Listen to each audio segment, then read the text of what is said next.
সমস্ত সরকার প্রধানের সঙ্গে আমার টেলিফোনে যোগাযোগ হয়েছে। তাদের মধ্যে রয়েছেন ভারতের প্রধানমন্ত্রী নরেন্দ্র মোদী। জুলাই এবং আগস্ট পুরো মাস এবং চলতি সেপ্টেম্বর মাসেও আওয়ামী লীগের নেতাকর্মীদের উপর হামলা, হত্যা, লুটপাট, অগ্নিসংযোগ, ভাঙচুরের তথ্য আমরা সংগ্রহ করছি, যা এখনো চলমান। তো ভারতকে খুশি রাখতে রাখতে একসময় নিজেদের যে অস্তিত্ব বিলীন হয়ে গেছে সেটা ফিল করেন নাই।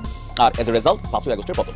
বাংলাদেশে কি ঘটতে যাচ্ছে, রাষ্ট্র ক্ষমতায় কারা আসতে যাচ্ছে, এ নিয়ে ডক্টর ইউনূসের সাথেও বৈঠকে বসতে চাচ্ছেন না শেখ হাসিনা ইস্যুতে ভারত। কিছু তো একটা ঘটছে সামহাউ। আসসালামু আলাইকুম সম্মানিত দর্শক শ্রোতা, আজকের এই ভিডিওতে যে ইনফরমেশনগুলো দিতে চলেছি আপনারা শুনলে রীতিমতো অবাক হয়ে যাবেন। দর্শক শ্রোতা, আপনারা কি জানেন ভারতের সকল বাহিনী অর্থাৎ নৌবাহিনী, বিমান বাহিনী, পুলিশ বাহিনী, সকল বাহিনীর কমান্ডার, বড় বড় প্রধানরা বৈঠক করতেছেন, জরুরি বৈঠক।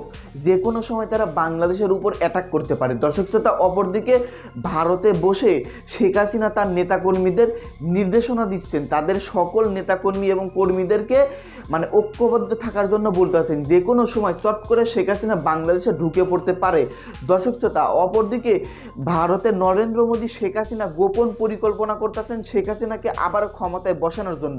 সম্মানিত দর্শক শ্রোতা, সব মিলিয়ে ডক্টর ইউনূসকে নিয়ে ভয়াবহ ষড়যন্ত্র চলতেছে। এখন ডক্টর ইউনূসের কি করা উচিত, আমাদের দেশের সকল সৈন্যবাহিনীদের কি নির্দেশনা দেওয়া উচিত ডক্টর ইউনূসের, অপরদিকে আমাদের বাংলাদেশের জনগণদের কি উপদেশ দেওয়া উচিত বর্তমান সরকারের। সম্মানিত দর্শক শ্রোতা, আজকের এই ভিডিওতে সকল তথ্য রয়েছে এবং আজকের এই ভিডিওটি অনেক গুরুত্বপূর্ণ হতে চলেছে। আপনাদের দেখাতে চলেছি আজকের এই ভিডিওতে সকল ইনফরমেশন। তো আপনারা সকল ভিডিওটি মনোযোগ সহকারে দেখতে থাকুন। বেশি কথা না বাড়িয়ে আমরা ভিডিও ক্লিপে চলে যাই। আপনারা মনোযোগ সহকারে ভিডিও ক্লিপগুলো দেখতে থাকুন। প্রায় দীর্ঘ 16 বছর অনেকটা শান্তিতে ছিল ভারত। নিরাপত্তা ইস্যুতে কোনো রকম প্রশ্নই ছিল না। ইভেন সীমান্তে ভারতের মন মতো গত 16 বছরে হাজার খানেকের মতন মানুষ মাইরা ফেলছে।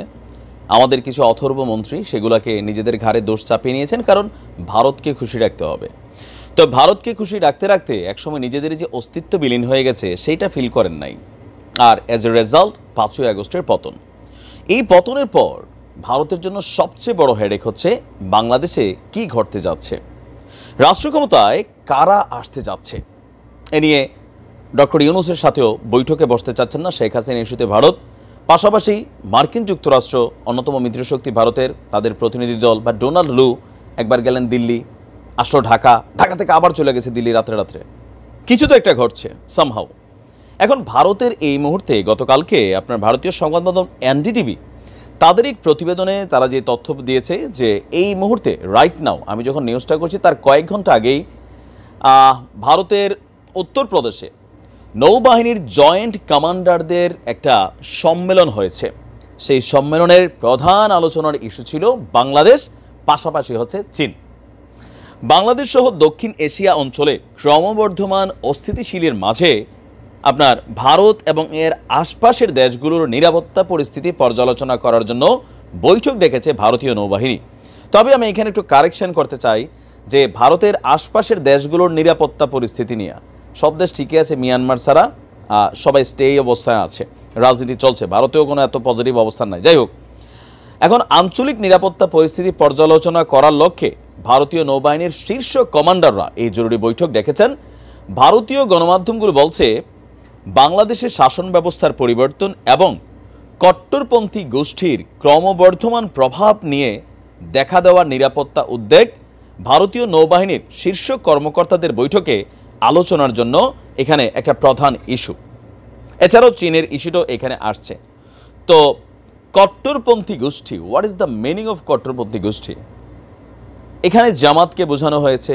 এখানে আমাদের বর্তমানে এই যে কী বলা হয় যে রাজনৈতিক প্রেক্ষাপট পরিবর্তনের পর বিভিন্ন জায়গায় জায়গায় কাওয়ালি হচ্ছে, এমন এমন জিনিসগুলো হচ্ছে। ওয়াজ মাহফিলের জন্য মাঠের আয়োজন তৈরি হয়ে যাচ্ছে, বড় বড় আলেমরা মুক্তি পেয়ে যাচ্ছে, তাদের অধিকাংশ মানুষ আবার ভারত বিরোধী মনোভাব পোষণ করে, জনগণকে ভাইব্রেশন করে। তো এগুলা এরা কট্টরপন্থী ভাবতেছে। তো আমরা যদি এগুলোর জন্য কট্টরপন্থী হই তাহলে ভারতের বিজেপি যে রাজনীতিটা করে, তাদের মন্ত্রীরা যে বক্তব্য দেয়, মানে তাদের দেশে থাকা সনাতন ধর্মাবলম্বীদের যেইভাবে তারা ব্লাডের মধ্যে একটা ভাইব্রেশন ক্রিয়েট করে, তাহলে সেইটা আমরা কি বলবো? ভারত তো সেকুলার কান্ট্রি নাকি? ঠাস করে একটা বক্তব্য দিলেই হয় না। দেশটির প্রতিরক্ষা কর্মকর্তারা বলছেন, খেয়াল আছে আপনাদের নিশ্চয়ই, যে গত কয়েকদিন আগে ভারতের প্রতিরক্ষা মন্ত্রী রাজনাথ সে বলছিল তার আর্মি বাহিনীকে প্রস্তুত থাকার জন্য, যে কোনো সময় একটা যুদ্ধের পরিস্থিতি আসতে পারে, বাংলাদেশের উপরও নজর রাখার জন্য। এবার নৌবাহিনীর কমান্ডারদেরকে নিয়ে বলা হচ্ছে আগামী মঙ্গলবার মানে আগামীকালকে সেপ্টেম্বর থেকে 17 সেপ্টেম্বর থেকে নয়াদিল্লির নতুন নৌ সদর দপ্তরে 4 দিনের এই বিশেষ বৈঠকটা আলোচনা হবে। এখানে অবস্থিত হবে চলতি বছরের এপ্রিলে অ্যাডমিরাল দীনেশকে ত্রিপাঠী ভারতীয় নৌবাহিনীর প্রধান হিসেবে দায়িত্ব পালন করার জন্য দায়িত্ব দিয়েছে, সেখানে এই বিষয়গুলো নিয়ে আলোচনা থাকবে।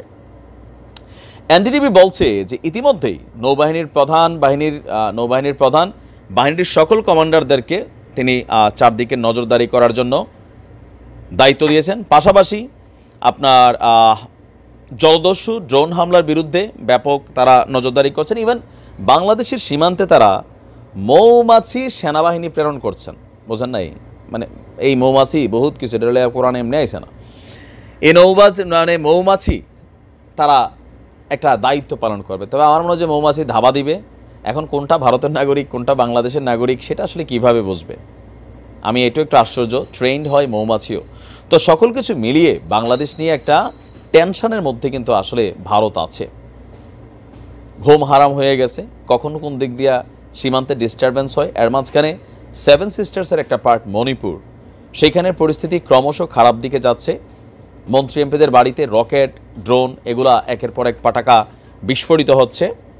তার উপর ক্ষমতায় আসার পরের দিনই ডক্টর ইউনূস বলছিলেন যদি বাংলাদেশকে অস্থিতিশীল করা হয় 7 সিস্টার্স অস্থিতিশীল হয়ে যাবে।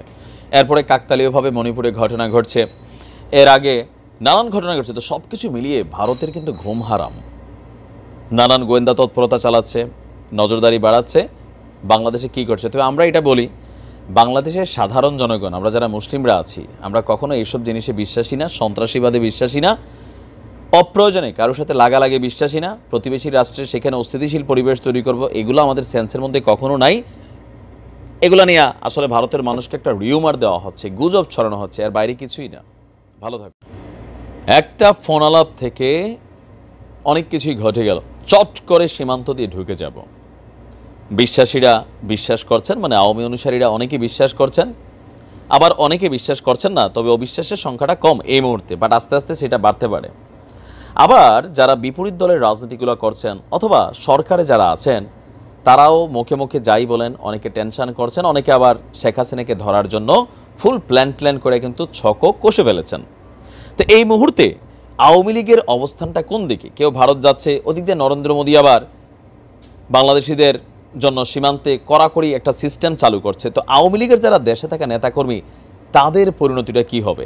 তবে যারা ভালো মানুষ এলাকায় রাজনীতি করছেন, আওয়ামী লীগ করতে পারেন, আওয়ামী লীগ নিষিদ্ধ কোনো দল না, তো সেই ক্ষেত্রে তাদের বিরুদ্ধে যেন কোনো অবৈধ মামলা দেওয়া না হয়, তাদেরকে ডিস্টার্ব করা না হয়, একটা উদারতার পরিচয় দিয়েছে বিএনপির একদম হাই অথরিটি তারেক রহমান থেকে শুরু করে রিজভী সাহেব বা মির্জা ফখরুল ইসলাম। আমি জিনিসটাকে ধন্যবাদ, এটা প্রশংসনীয়। কিন্তু যারা অপরাধী আছেন তাদের তো ভাই কপালে দুঃখ আছে, এটা 100%। তো যারা এমনি রাজনীতি করতেন ভালো মানুষগুলা, আওয়ামী লীগের যেটা দুঃসময়ে সবসময় কাজে লাগে, সুসময় এরা মূল্যায়ন পায় না, দলের কাছে লাঞ্ছিত হয়, অপমানিত হয়, হাইব্রিডের সুযোগ সুবিধা নেয়। তো এখন দলকে কিভাবে গোছাইয়া কিভাবে কর্মকাণ্ড চালাবে? তো লম্বা একটা সময় পর আওয়ামী লীগ তাদের নিজস্ব যে অফিসিয়াল ফেসবুক পেজ, সেখান থেকে একটা কর্মসূচি ঘোষণা করেছে। দীর্ঘ 16 বছর একই স্টাইলে বিএনপি কর্মসূচি পালন করছে, তবে এর থেকে আরও ভালো স্টাইল ছিল বিএনপির জন্য। তবে আওয়ামী লীগের অবস্থা এর থেকে খারাপই হচ্ছে, আরও হতেও পারে। আপনার আওয়ামী লীগের ভেরিফাইড ফেসবুক পেজ থেকে একটা পোস্ট আসছে। পোস্টে বলা হয়েছে সারা দেশ থেকে জুলাই এবং আগস্ট পুরো মাস এবং চলতি সেপ্টেম্বর মাসেও আওয়ামী লীগের নেতাকর্মীদের উপর হামলা, হত্যা, লুটপাট, অগ্নিসংযোগ, ভাঙচুরের তথ্য আমরা সংগ্রহ করছি, যা এখনও চলমান। তো যা দেশের প্রতিটি জেলা, মহানগর, জেলা, উপজেলা, 4000-এর বেশি ইউনিয়ন, এমনকি কয়েক হাজার ওয়ার্ড পর্যায়েও এই হামলা হয়েছে। স্থানীয় জনপ্রতিনিধি, আওয়ামী লীগ ও সহযোগী সংগঠনের নেতাকর্মীদের উপর হামলা এবং তাদের সব কিছুই লুট করেছে বিএনপি এবং জামায়াতের কর্মীরা। আমরা এখন থেকে পাবলিক প্ল্যাটফর্মে কোনো ব্যক্তিগত ফোন নাম্বার বা কোনো অ্যাকাউন্ট নাম্বার শেয়ার করা থেকে বিরত থাকব। এটা হয়তো সিকিউরিটি পারপাস। লাখ লাখ কর্মীর নিরাপত্তা ঝুঁকির কথা মাথায় রেখেই আমরা কাজ করব। যারা তৃণমূলের নেতাকর্মীদের পাশে দাঁড়াতে চান তাদের প্রতি আহ্বান থাকবে আপনারা ইমেইল এবং হোয়াটসঅ্যাপে যোগাযোগ করবেন। তো ইমেইল কি দিয়েছে, info@albd.org, আওয়ামী লীগ বাংলাদেশ সম্ভবত এল দিয়া।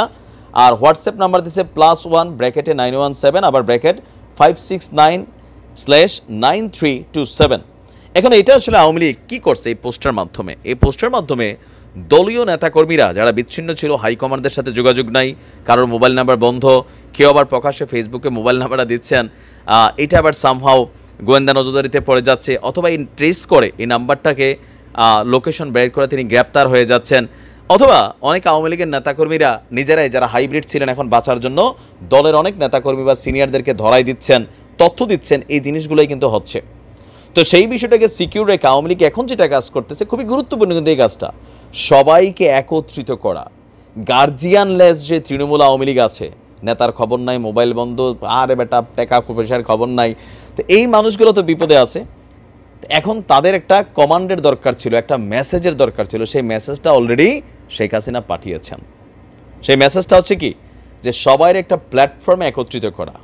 এই প্ল্যাটফর্ম থেকে সম্ভবত সামনের দিকে বিএনপি যেমন তাদের কর্মকাণ্ড চালিয়েছে বা জামাত ইসলাম কর্মকাণ্ড চালিয়েছে অনলাইনে অফলাইনে, সেই কাজগুলো। এর পাশাপাশি আওয়ামী লীগ আরও একটা কাজ করছে। আপনি শেখ হাসিনার ফোন কলগুলোতে যদি শোনেন যে এই যে বিভিন্ন জায়গায়, এখানে কিন্তু গুরুত্বপূর্ণ অংশ হচ্ছে যে হামলার খবর টবর নিচ্ছে, এগুলো আসলে কী করবে? এগুলো জাতিসংঘে পাঠাবে, বিভিন্ন জায়গায় এটা ধরেন একটা লবিংয়ের চেষ্টা চলবে, ইউরোপ আমেরিকার বিভিন্ন মানবাধিকার সংস্থাগুলো আছে তাদের কাছে পাঠাবে যে দেখো বিএনপি জামাত কী করতেছে। আবার এটা নিয়ে হয়তো ধর্মীয় একটা ইস্যু তৈরি করার চেষ্টা করতে পারে, ভারত তো আছেই। তো সকল কিছু মিলাইয়া আওয়ামী লীগ ওই জিনিসটা অর্জন করতে চাচ্ছে যেটা এতদিন বিএনপি করছিল। মানবাধিকার সম্পন্ন যে রাষ্ট্রগুলো, তার কথা কি জানেন? আমরা দেশে মানবাধিকারের হিসাব আলাদা বলে 16 বছর কইছিলেন, কিন্তু আমেরিকা ইউরোপের রাষ্ট্রগুলোর মানুষ মনে করে আপনি আমারে মারছেন, তার মানে এই না যে আমি আবার আপনারা মাইরা প্রতিশোধ নিব, তাহলে এখানেও মানবাধিকার লঙ্ঘন। আপনি যখন আমারে মারলেন এটাও মানবাধিকার লঙ্ঘন, আমি যখন আপনারে মারলাম মানবাধিকার লঙ্ঘন। বাঙালির সেন্স কি, রাখ তোর মানবাধিকার, বাট আগে কিলাই লই। তো এই মুহূর্তে আওয়ামী লীগের প্রথম ধাপের যে কাজটা, সেটা হচ্ছে সবাইকে একটা প্ল্যাটফর্মে আনা, একত্রিত করা, কমিউনিকেশন সাজেস্ট করা, ওই গ্রুপগুলোতে কানেক্ট হইয়া হয়তো ভেতরে কোনো কর্মকাণ্ড চালাবে। দেখা যাক এই পরিকল্পনা কতটুকু সফল হয়। সম্মানিত দর্শক শ্রোতা, আপনারা বিস্তারিত ভিডিওতে দেখতে পারলেন ডক্টর ইউনূসের এখন কি করা উচিত। অপরদিকে আপনারা এটা জানতে পারলেন যে ভারতে কিন্তু ভয়াবহ ষড়যন্ত্র চলতেছে আমাদের বাংলাদেশকে নিয়ে। অপরদিকে শেখ হাসিনা তার নেতাকর্মীদের বারবার নির্দেশনা দিচ্ছেন সকলকে ঐক্যবদ্ধভাবে থাকার জন্য, কারণ শেখ হাসিনা যখন তখন বাংলাদেশের রাজনীতিতে ফিরে আসতে পারে এবং ভয়াবহ ষড়যন্ত্রের শিকার হতে পারে ডক্টর ইউনূস। সম্মানিত দর্শক শ্রোতা, নরেন্দ্র মোদী কিন্তু উঠে পড়ে লেগেছে শেখ হাসিনাকে বাংলাদেশে পাঠিয়ে তাকে আবারও তার হাতে ক্ষমতা দেওয়ার জন্য, কারণ শেখ হাসিনার হাতে যদি নরেন্দ্র মোদী ক্ষমতা দেয় এতে কিন্তু ভারত অনেক উপকার হবে আর নরেন্দ্র মোদীরও একটু পাওয়ার বাড়বে। এই জন্য শেখ হাসিনাকে ক্ষমতায় বসাতে চাচ্ছে। ডক্টর ইউনূসকে নিয়ে ভয়াবহ ষড়যন্ত্র চলতেছে গোপনে। দর্শক শ্রোতা, আজকের এই ভিডিওতে বিস্তারিত ইনফরমেশন আপনারা জানতে পারলেন।